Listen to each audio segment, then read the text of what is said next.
Joining us now to talk about the end of the war in Afghanistan and what lies ahead is national security expert Ron B. Ron, thanks for joining us here once again. Good to be with you, Steve. All right, when the U.S. went to war in Afghanistan, the Taliban was in control at the time. What groups are now vying for that power there, and how do you see this whole thing playing out? Well, Taliban's basically in charge, but the other influencers there are Al-Qaeda, which were let out of prison recently, as well as ISIS-K, standing for ISIS Khorasan, which is a place that used to, in the 7th century, incorporate Iran, Central Asia, Afghanistan, and Pakistan. So that's why they're active in Afghanistan. You mentioned at 4 o'clock when we talked with you about possible civil war there. You think that's what Yes. lies ahead in the months to come?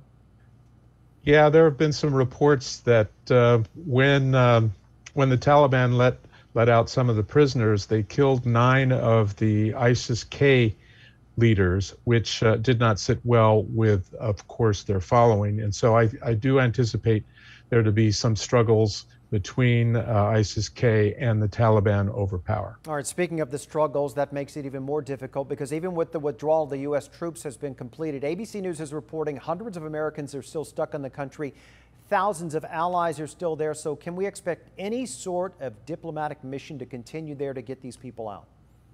Well, it's going to take place even if we don't have an embassy anymore, because as I understood from General McKenzie earlier today when he announced that we were gone, they had left by noon our time on the Pacific coast. He said that the State Department will be engaged with the Taliban to get remaining Americans and Afghan allies out alive.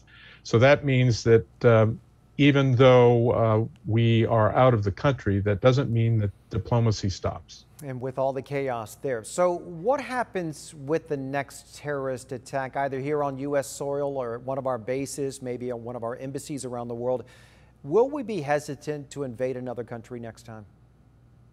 We're always hesitant to invade anybody, and it's not out of hesitancy, it's out of necessity. And we had to go in we didn't want to go to Afghanistan, but we had very little choice. If we're going to keep fighting over there rather than them coming here to attack us, you have to go at them. It's called offense and defense at home. What does that mean? You harden the target at home and go after the bad guys abroad.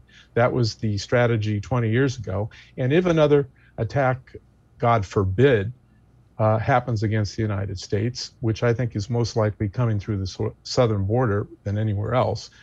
If, God forbid, that happens, we would have to do something similar again.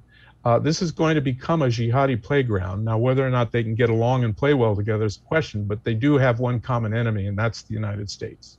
Interesting. Ron B., thank you for your expertise. We always appreciate it. Thanks for having me.